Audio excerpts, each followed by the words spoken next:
everyone! So I just filmed my July book haul and it was half an hour long. I'm redoing it. Okay, where to start? Quick as possible. I'm gonna just do this really quickly. I'm just gonna give a brief overview of things like snap. Sorry. I'll start with this. I got Peter Pan by Jane Barry. I have never owned a copy of this, I've never actually read it, but this edition is absolutely beautiful. It has absolutely gorgeous, like, I'm trying to show you illustrations, there's none. You know, it's got like gorgeous illustrations at the start, and it has like little interactive elements in it and stuff. It's just beautiful, it's gorgeous, and I love it. It was also really cheap, it was like less than £20. I swapped my horrible ugly edition of Before I Die by Jenny Downham, which had a person on the front of it, for this new edition. It's about a girl who's dying and she has a list of things that she wants to do, and it's just her completing those. Sounds really interesting, and I love the font and I love Jenny Downham's writing. I went a little bit Hotkey Books mad with their July releases and got 3 of them. I got Birdie by Jess Valance, which is about a girl, Birdie, who's a bit of a loner and she gets asked to show a new girl around school, and they form a friendship, but then things happen and they kind of question that friendship and she thinks it's too good to be true. Sounds quite mysterious and kind of dark, kind of thrillery. I love the cover, it's like a black bird but then there's 2 people. Love it. I love all the hotkey covers for these books. I got Paperweight by Meg Haston. This is about a girl who's got anorexia and oh, my cat just rolled over and he's so cute. She's in a recovery unit to try and get over it, but she's actually counting down the days until she's going to kill herself. So yeah, probably going to be really sad. And then I got Lorelei by Laura Dockrill. Don't really know anything about this apart from the fact it's about mermaids, and the cover looks like scales and I love it. I went to Estelle Mascom's signing for Dimily, sorry I'm mentioning it again, and I picked up a copy for my friend Chloe, which I got signed out to her from Estelle. You know everything about that book. If you don't, just find another video, I talk about it loads. Whilst I was there, I saw a book that sounded interesting and I figured I'll buy it later when I'm in my shop. Then Courtney pointed out to me that it was signed and I had to buy it, and that is The Honest Truth by Dan Gaimanhart. I'm not too sure. It's about a boy who has cancer, or he had cancer, you know, recovered. He went to remission and then he relapses, comes back, and he decides he's had enough of treatments in hospitals, and he basically takes his dog and runs away to the top of the mountain. And it's just kind of about that. But I had to buy it because Dan signed it, a story from me to you, cheers, and drew a little mountain. And I just, you know, a story from me to you, that's just beautiful. Like, and I love authors that put notes in it, like if, like, even though they're just like, thank you, you know, things like that, like rather than just writing their name. But you know, any signed book I'm most likely to buy. I swapped my small, really small edition of To Kill a Mockingbird for a new one, which annoys me because it's got this imprinted on it about Go Set a Watchman, but you know. I bought this because when I read To Kill a Mockingbird, I was at school and I just used a school copy. I have never owned my own copy, so I just wanted to own one, and I swapped it for the slightly bigger one just because the writing was tiny and it was like me, you know, it was a small book. So you all know this book, everyone knows this book. Speaking of that, I obviously this month bought Go Set a Watchman by Harper Lee. Quick little bitch about this book, not so much about the book but about people's misadvertising. It is not a sequel. This was written first. Harper wrote this, called Go Set a Watchman everything, put it to a publisher, it got rejected. They asked her to take the flashbacks from here and just write about Scout's life when she was younger, because this is set 20 years after To Kill a Mockingbird. It's not a sequel, it's not a prequel. To Kill a Mockingbird isn't a sequel or a prequel. This is the first draft of the book. And yeah, I'm gonna read this soon. I'm not reading To Kill a Mockingbird first because my colleague has told me that it's probably best and you get the most out of it by reading it without having To Kill a Mockingbird fresh in your mind, so that's what I'm gonna do. Also, finally got a book that everyone seems to have read, everyone seems to love, I've heard nothing bad about it. To All the Boys I've Loved Before by Jenny Han. The girl loves a bunch of boys, writes out letters to them, you know, but keeps them in a box, and one day they get sent out and she just has to deal with the repercussions of that. I'm sure you've all heard of this book, everyone seems to love this. Can't believe I haven't actually picked it up or read it before because it sounds exactly like something I would love, so I finally have that and I will read it very, very soon. I hope I say that about all my books.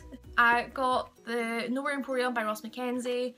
Ross came into work, signed it out to me. I mentioned this before in my last video. But mix of Doctor Who, Mr. Megorium's Magical Mystery Wonderful Emporium, and Mr. Megorium's Wonder Emporium, I don't know, you know that, and Harry Potter. It's magical, mythical, mysterious, and I am thoroughly enjoying it. Over halfway through. Hopefully I have this finished in the next couple of days because I'm finally back reading after my slump and being sick, so yay! I picked up The Martian by Andy Weir. Basically a guy goes to Mars on like a astronaut-y, NASA-y journey thing, you know, what they do, expeditions, and he gets left behind, and it just sounds so funny. Like on the back he starts saying, like, you know, he's like, I'm stranded on Mars, I've got, you know, running out of water, blah blah blah blah, and then he goes, I'm screwed, you know, like it's just like he's so nonchalant about it. I was going to read this and then loan it to Cameron because it sounds like exactly something he would love, but he got that impatient to get it that he bought his own copy, and it's done in like little logs, so they're quite small, like a couple, like, you know, like a paragraph or two. And I find, like, if we're about to go out somewhere and I'm like, oh, just give me a second, I'm just gonna like run to the toilet or I'm gonna go brush my teeth, whatever, I'd find him sitting reading, be like, oh, I'm just reading another log, you know, and I'm like, we need to go. He just couldn't put it down. He said it's amazing and he's getting really annoyed at me for not reading it yet. He keeps telling me to start it, so I'm gonna pick this up really, really soon. Again, I keep saying that. Hopefully. I totally cover bought this next book. Night Owls by Jen Bennett, I can't speak. Girl's on a night bus and she sees a boy, and I pretty much think it's about how she fancies him. I don't really know anything much about it. As I say, I bought it because the cover is gorgeous. That was it. I've heard a lot of good things about Adi Alsed's new book that's coming out, Never Always Sometimes. Like, it's not out yet, but I've heard people sort of, you know, talk about it and say it sounds amazing. So I picked up Let's Get Lost by Adi Alsed because, you know, I want to get into his writing before I get the other one.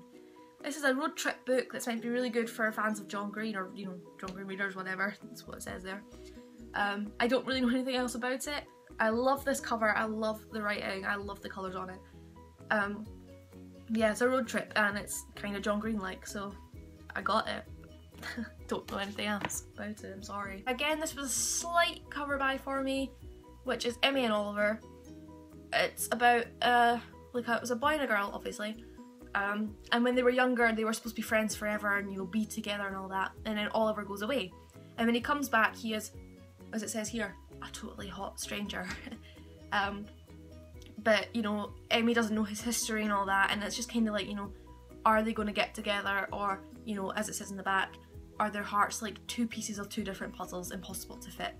So, typical contemporary YA romance, and I think it'll be a good fun light read to read over summer. The next book I noticed at work on a poster and thought it sounded familiar, and that's Silver Skin by Joan Lennon. I love her name, that's brilliant, it's like a good pun. Not even a pun, what's the word, like a, yeah, like similar, you know what I mean. If you don't, it sounds like John Lennon from the Beatles.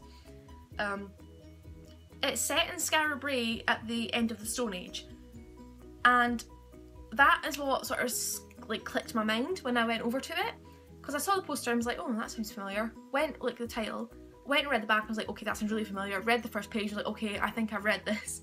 And Louise, who I went to school with, came into my work one day and I dragged her to it and went, look at that, and she was like, oh my god, we read that in school, like in first or second year, I think. So yeah, I decided to pick it up because it's signed. I can't help myself. She's got a lovely signature, but you know, I thought it was familiar and I decided to buy it so I could possibly refresh my memory in the future. Not sure when I'll pick this up. I might never get around to it because I have so many books in my TBR, but I got it anyway. The next book I picked up was The Accident Season by Moira Foyle Doyle. I can't speak. That's not even a difficult name, but I'm struggling, sorry. This is about a girl who, for 1 month, the same month every year, it's basically her accident season. She'll break bones, fall over, get bruises, scrape knees, all that sort of stuff. And it's just like a mystery to her. And then basically saying like this year will be different because she starts to ask questions and she uncovers like secrets about her family and stuff. So obviously something happened in the past and she's got to deal with the repercussions, and it's probably her family's fault. But I've heard a lot of good things about this, so I figured why not get it. The final novel that I got was one I was kind of tempted to put back and kind of tempted to then take back after I bought. But I bought it because Sasha and Ben, I'm sure it was the audiobook of this they listened to on the way when they were in Scotland and all that. And I trust Sasha and Ben of Book Utopia and Benjamin Tomes. Like, you have no idea. Like, if they say this book is good, I'm quite likely to go and buy it, even if it's not my same thing, which is what I've done with this. And that is Queen of the Tearling by Erica Johansson. It's a girl who, she's like a princess, and she gets kind of locked away, I think, in like a tower or castle, something like that, until she turns 19, at which point people come and get her and take her to go be queen. But I think people want to kill her. I don't actually know. Or, you know, the kingdoms, and I don't know. I just know Sasha and Ben loved this, and I need to expand my reading genres, so I bought this. And it's also not classed as a teen book, it's an adult fiction book. So, you know, I'm maturing in my reading, I suppose. One of my colleagues gets annoyed if I buy a teen book. He'll be like, are you not too old for those? And I'm like, I'm 18. No, I'm not. And then I go and buy a kid's book and I'm like, yes, okay, this is a 9 to 12 book, but that doesn't mean you can't read it. So I probably won't get around to this anytime soon, just because I know I've been in a slump and I don't want to try and read something that's adult fiction because it takes me forever to get into those books. So, you know, don't want to overload my brain. Finally, I picked up something I never thought I would buy. And that is 2 graphic novels. I know. So, the first one, I'm sure it was Riley I saw posted this, showed this, she got this. I could be wrong, could be someone else, but I definitely saw someone on BookTube have this. And I was standing behind Till at work and I saw the second volume and I was like, oh, we got different covers, and then I found this one, so I bought this one. And that is The Wicked and the Divine, The False Act by Gillen McKelvey and Wilson Kills. Unless that's 4 surnames. I don't know. I think it is. Yeah, it is. Never mind. It's by Kieran Gillen, Jamie McKelvey, Matthew Wilson, Clayton Kibbles. Okay. I did think it was strange names. Okay. Basically, there are 12 gods who every 90 years return to the earth as young people, and you know, they're loved, they're hated, and then 2 years later they all die. So, you know, it sounds interesting. Now, I have to admit, I have been wanting to venture into graphic novels as much as I said I never thought I would buy one. But I've never wanted to read, you know, your Marvel sort of stuff, and I don't want anything too sci-fi based. I've looked for something different, and this sounds different, so, you know, that will be a good way to get into it. And I mean, the art is, you know, it's good. I like the art. I'm hoping it should be fairly quick, but you know, we'll see how it goes. And the last one I got, I don't actually think a lot of people know this about me, but to me and to Cameron, this isn't a surprise that I picked this up as soon as I saw it. And it's Vincent by Barbara Stock. I love Vincent van Gogh, or Vincent van Gogh, however you want to pronounce his name. I love him. Cameron went to Amsterdam for a week without me a couple of weeks ago, about a month ago now probably. Yeah, it was a month ago tomorrow, he went away without me for a week. And he went to the Van Gogh Museum, and oh my gosh, bless his heart, he managed to transport a poster, like a printout, like this big, you can't even see my arms, but like, you know, like sort of, not quite arms width, but a little bit less, sized print of the wheat fields, and it's absolutely gorgeous. I mean, obviously it's gorgeous, it's Van Gogh. It was quite expensive. Like, when I told him I wanted to bring back a present, I thought he was gonna, you know, find something like €5, but you know, whatever, I'm not complaining. He wants to spend money on me. So yeah, like, I love Van Gogh. I do. Like, don't even, if you ever try and sit me down and watch the Doctor Who episode with Van Gogh, I will cry. So this is just a graphic novel about Vincent when he was in the south of France, and it's just that period of his life in graphic novel form. I don't actually know like too much about Vincent. Like, I know basic stuff, but I don't know like the ins and outs of his life and whatever. Oh, okay. My receipt was falling out of the graphic novel, so I went to put it back in, and it's on a bit of a rude page. He's in the middle of I don't know how much you can tell, doing things with people. I'm not a prude, I just, okay, I wasn't expecting that. So that was all the books that I bought last month. I did get 4 more books, but they were from publishers, they were sent to me. I might do another video on those later on, just because this video's verging on long as it is. And yeah, that was the books that I purchased. I need to stop. I'm buying too many books. I was doing well, but you know. So I hope you guys enjoyed.